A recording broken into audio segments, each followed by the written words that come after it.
¿Es posible morir de amor? Historias reales de mujeres reales, con Desiree Navarro. En 2020, Itzel Schnaz denunció al exdiplomático Andrés Roemer por abuso sexual. Luego de exponerlo, otras 60 mujeres también lo hicieron.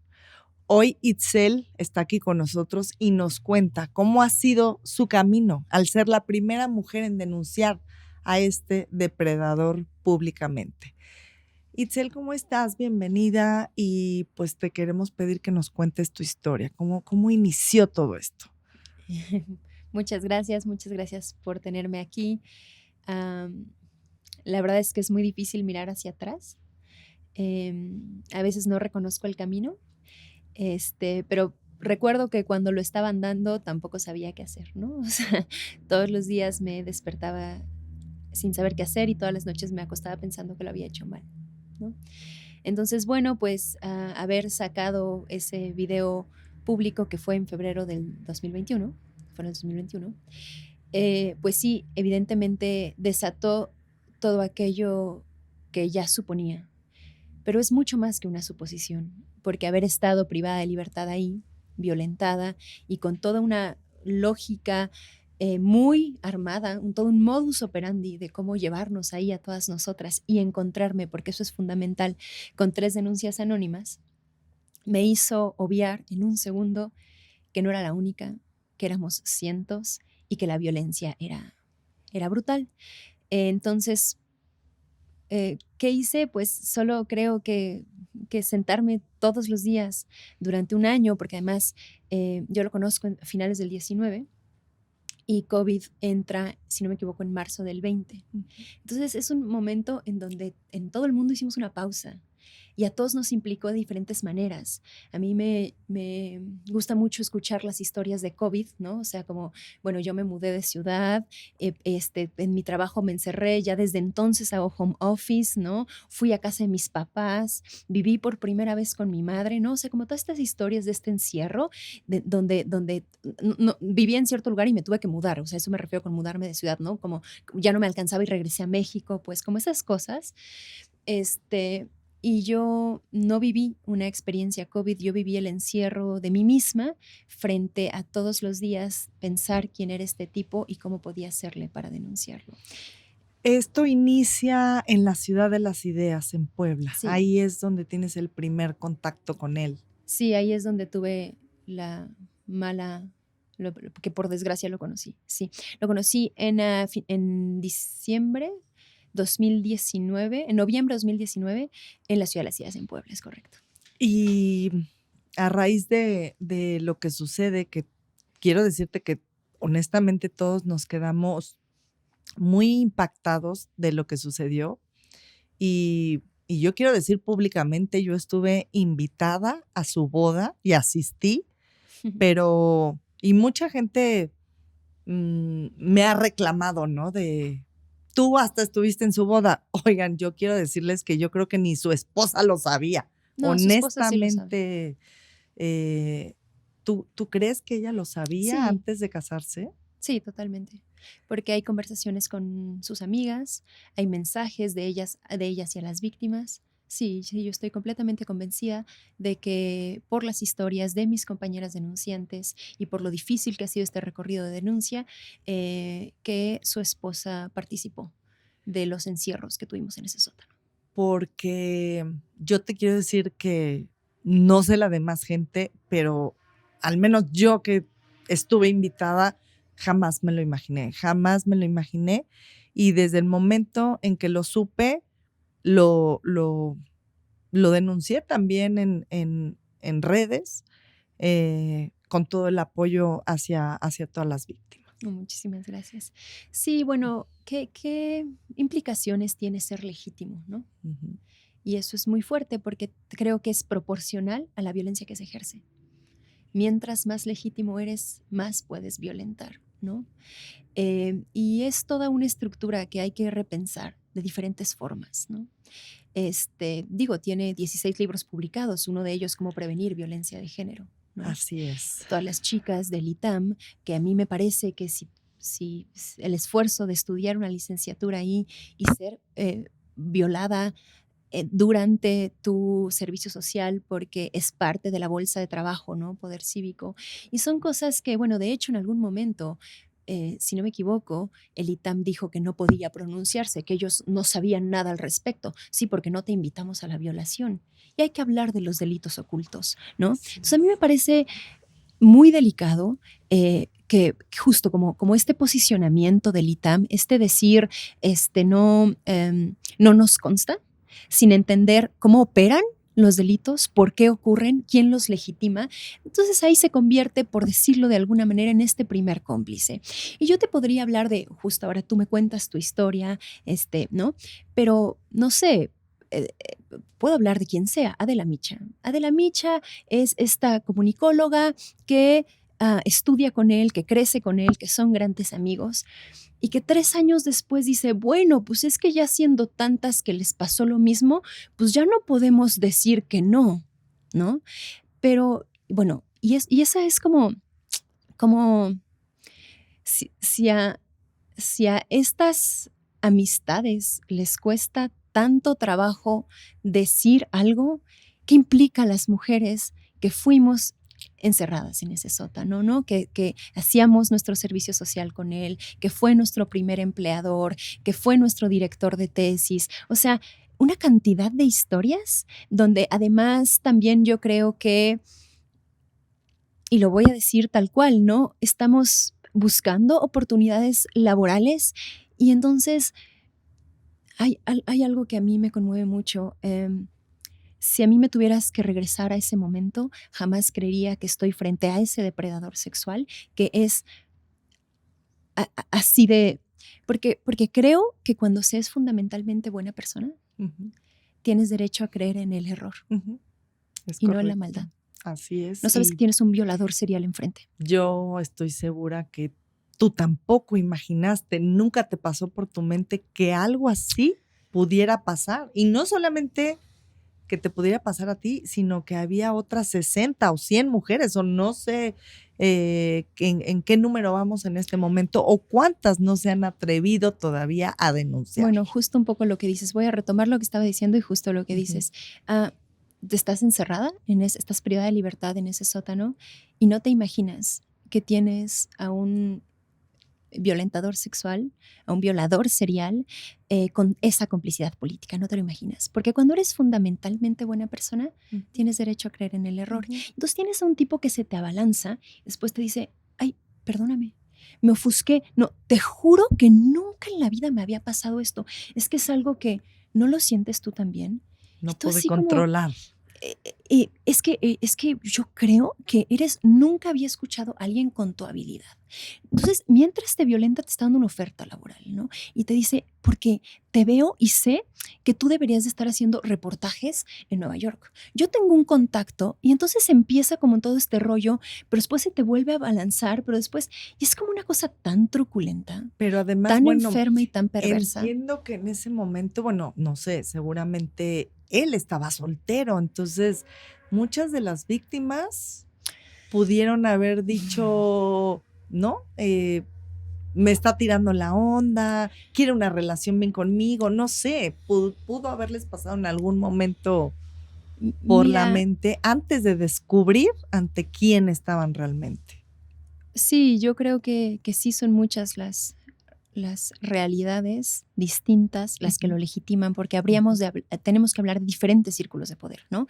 Está, la comunidad político-empresarial mexicana, está la comunidad judía estadounidense, que es esta comunidad académica, ¿no? Estos grandes colegios en Estados Unidos, Harvard, Columbia, Berkeley, ¿no? Está el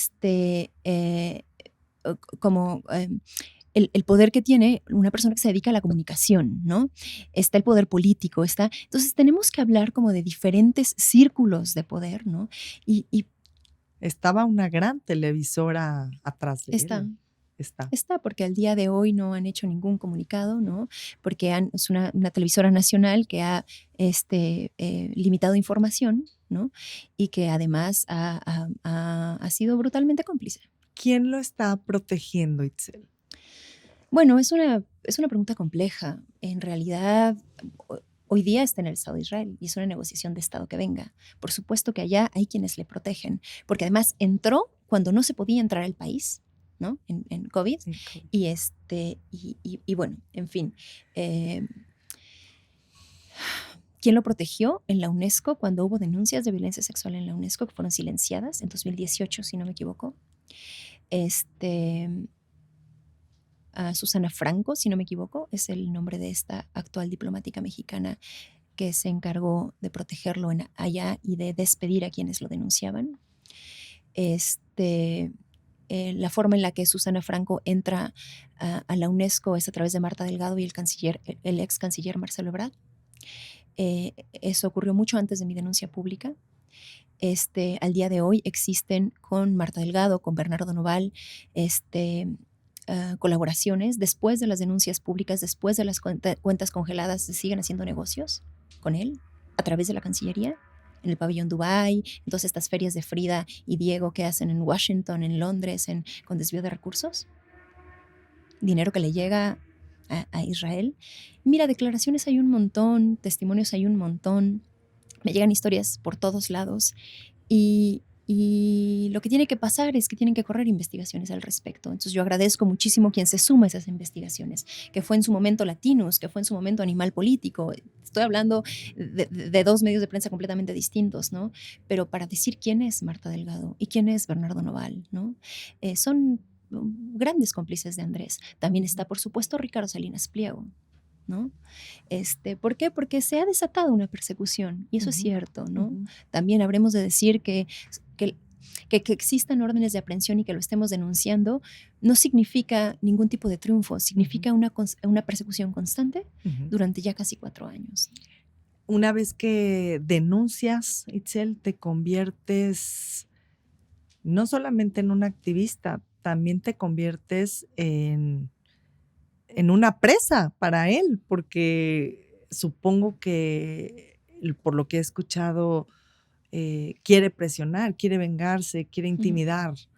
Sí, bueno, en realidad hay testimonios muy fuertes de la violencia que ejercía después de violentar para comprar silencios, ¿no? Es decir, cómo te intimido y cómo te violento y cómo te siembro el miedo, ¿no? Que eso es, de hecho, lo que dice mi video original, ¿no? O sea, no solo nos violentas, sino después de eso nos encuentras la forma de seguir ejerciendo violencia para silenciarnos. Sí, yo siempre habré de decir que en mis planes nunca estuvo tener un enemigo y que hoy no sé cuántos enemigos tengo y que sé que los voy a tener siempre. Y me parece sumamente grave que las autoridades defiendan a los agresores en vez de a las víctimas. Y en este país hemos contado cientos de historias en donde las autoridades han sido no solamente omisas, sino cómplices. Sí, yo no puedo salir a defender a las autoridades, pero tampoco puedo hablar en contra, porque trabajamos de la mano y así tenemos 5 órdenes de aprehensión. Lo que siempre habré de decir es que no le recomendaría a una amiga ni a nadie ve y denuncia, pero sí siento que es una responsabilidad que debemos asumir, porque la única forma de modificar el aparato es atravesándolo.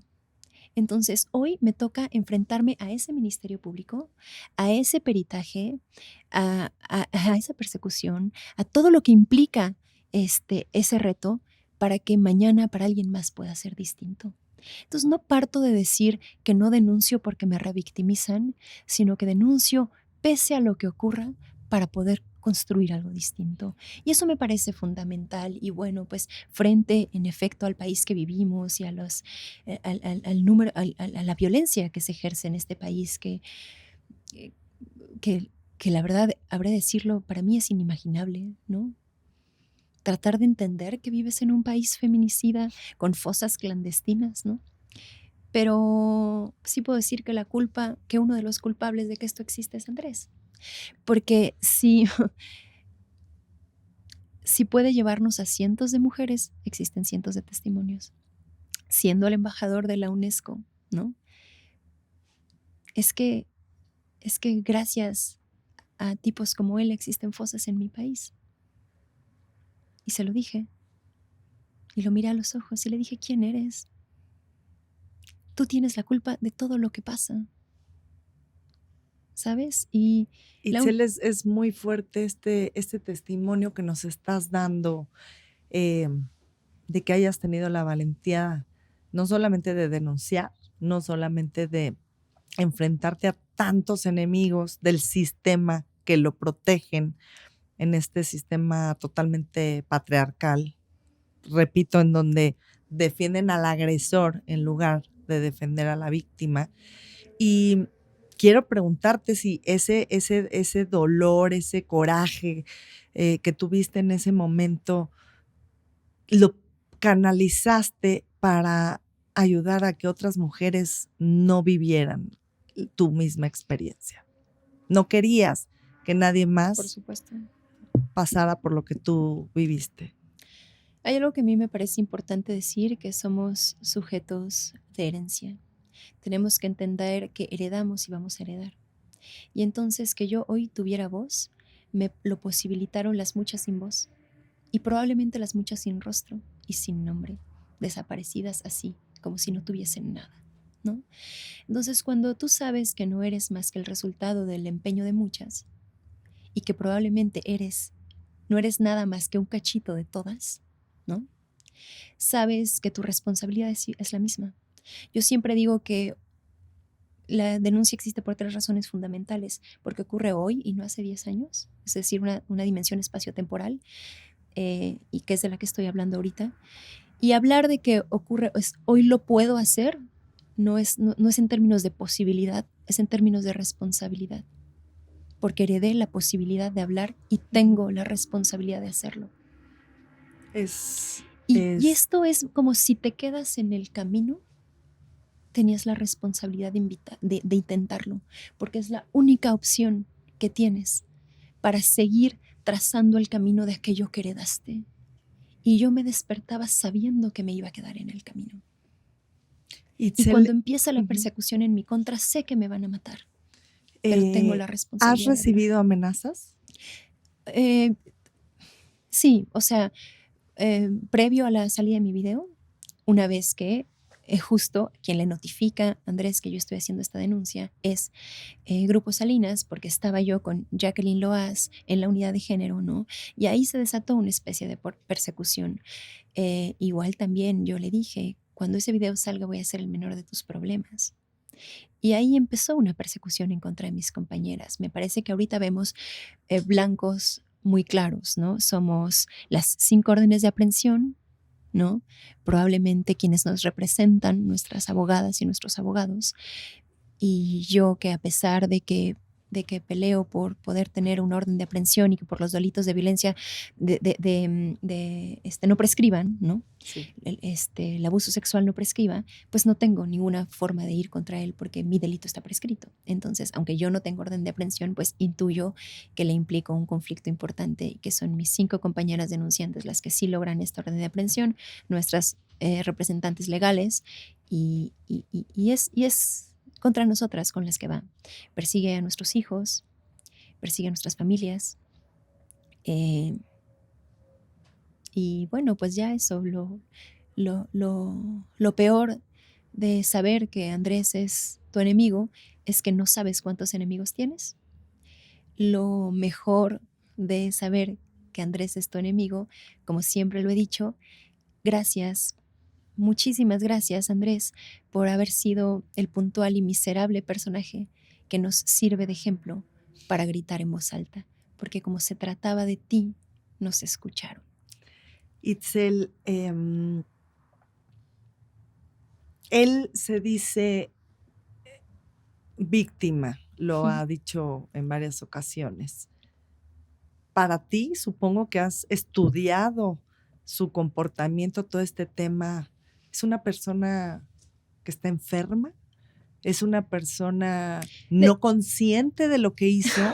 Decir que está enfermo lo justifica, Ajá. ¿no? O sea, como pobrecito que estaba enfermo y no sabía lo que hacía, pero era pleno de facultades mentales para ser embajador, para ser académico, para ser diplomático, para ser comunicólogo, para ser... Entonces, yo quisiera hablar de su salud mental y frente a ello decidía hacer lo que hacía, ¿no? Por un lado. Por el otro, ser víctima y estar prófugo, él tiene derecho a incorporar sus pruebas y esto solo lo va a decidir un juez que incorpore las pruebas que considere pertinentes. Itzel, ¿a quién le pedirías? ¿A quién le pediríamos? La sociedad civil, ¿a quién le tiene que exigir que esto suceda? Pues es una negociación con el Estado de Israel, pero yo siempre digo que esta es la historia de todo lo que no se puede, como muchas de las historias y de lo que hablas del país. Es decir, la UNESCO no pudo. Relaciones Exteriores se supone que está pudiendo o que, ¿no? Pero bueno, se tardó casi 8 meses. O sea, el Estado de Israel no puede, Secretaría de Relaciones Exteriores no puede, la UNESCO no puede, la Fiscalía de Delitos Sexuales no puede. La pregunta es quién sí puede. Y nosotros venimos a contarles la historia de lo mucho que hemos podido y de lo mucho que queremos poder. Porque es un compromiso con la ilusión y con la esperanza. Itzel, en este momento, ¿en qué punto nos encontramos contra esta persona? Bueno, él fue privado de libertad el 1 de octubre en Israel. Frente a ello, la situación de guerra que empezó el 7 de octubre, razón que complicó las audiencias que han sido pospuestas por parte del Estado y, bueno, según entiendo, también por parte de él. Él ha pospuesto sus audiencias, sus abogados han pedido que se pospongan y estamos esperando las audiencias pertinentes para que se siga con el proceso de extradición, para darle continuidad a este proceso.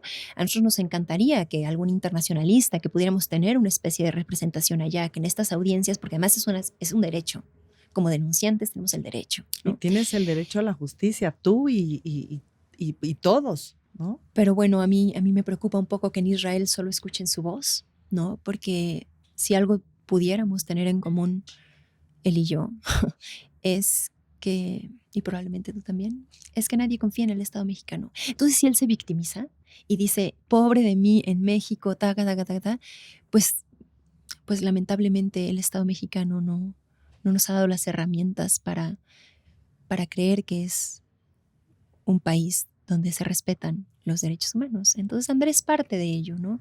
Entonces, claro, se fabrica pruebas, hace un montón de cosas, se victimiza y lo que está tratando es de frenar una extradición.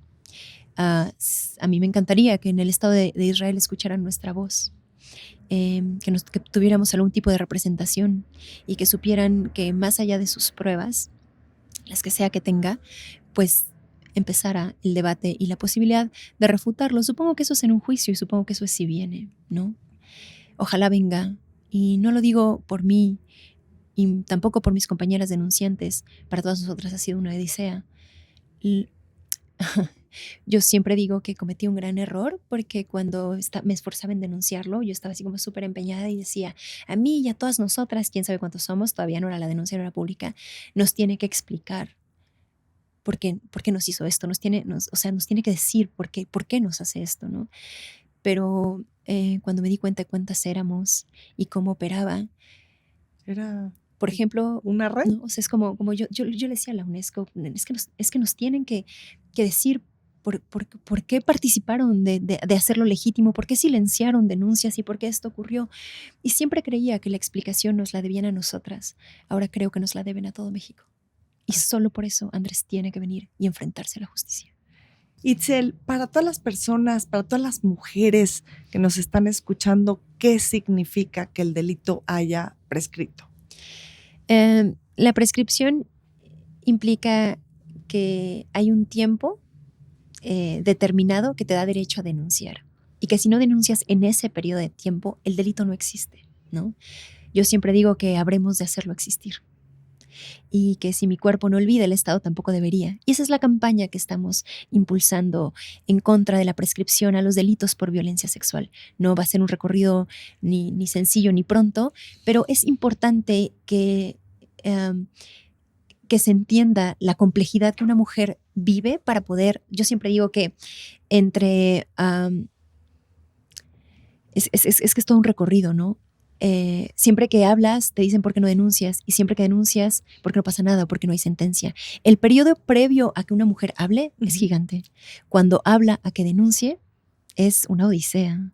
Cuando denuncia a que ocurra algo, ¿no? Es decir, a que se compruebe esta agresión. Entonces, siempre que te preguntan por qué no hablas o por qué no denuncias, detrás de aquella pregunta hay una gran ignorancia, ¿no?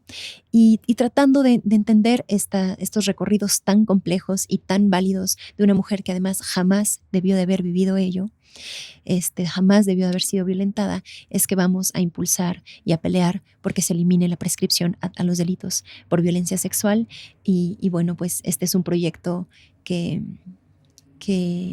para mí es muy importante, porque para mí es muy importante que el Estado mexicano me dé derecho a denunciar a Andrés, que no me diga que mi delito no exista, e iré hasta el final por ello. Y en lo que podamos, en lo que esté en nuestras manos, te vamos a apoyar para que esto suceda. La prescripción es tan impresionante que imagínate que somos cientos de denunciantes, muchas más de 100, sí. Pero de esas 100, solo 13 nos paramos en una fiscalía. Bueno, 66 son públicas, ¿no? De esas 66, solo 13 nos paramos en una fiscalía porque sabemos que no podemos hacer nada con nuestra denuncia, y de esas 13, solo 5 logran orden de aprehensión, porque todas las demás estamos prescritas. O sea, estamos hablando de que la denuncia o que la violencia sexual es indenunciable. Y eso es lo que hay que cambiar. Porque si todas aquellas mujeres supieran que de algo sirve su denuncia, en la fiscalía no estaremos 13, estaremos 184. Entonces, vamos a facilitar ese camino, porque no nos merecemos prescripciones en nuestros delitos. Nos merecemos que nuestra historia tenga la validez de la agresión que tuvimos, para que ellos tengan el castigo que merecen. Vamos a quitar la prescripción, vamos a seguir construyendo la cultura de la denuncia, que era lo que yo decía hace rato, y Andrés y todos los violentadores sabrán que se les acabó la oportunidad de violentarnos. Itzel, ¿tienes miedo de que él regrese a México? Sí, claro, tenemos mucho miedo porque si nos persigue estando allá, sabemos que desata una persecución estando aquí, porque la hemos vivido. Pero yo siempre digo que el miedo es un gran amigo y un gran aliado, porque también es un gran sentido de realidad. Y a lo que venga, todos los días me despierto y le preparo un café al miedo y charlamos y vamos a navegar el día porque vale la pena. Itzel, pues escuchándote, quiero decirte públicamente en este espacio que eres una mujer muy valiente, que sentimos mucho que tú hayas sido una de las víctimas, y lo sentimos por todas aquellas que sufrieron lo mismo que tú. Y estoy segura que hay muchas amigas, colegas, aliadas internacionalistas que van a querer ayudarles, que van a querer que este mensaje llegue a Israel. Y aquí este espacio está abierto para ti, para todas las víctimas, para todo el que quiera denunciar, porque hoy en México tenemos que decir ya basta. Pues muchas gracias. Ya basta, y a seguir construyendo la cultura de la denuncia, porque es un ya basta gigantesco. Y ni Andrés ni nadie puede tocarnos. Muchas gracias. ¿Es posible morir de amor? Historias reales de mujeres reales, con Desiree Navarro.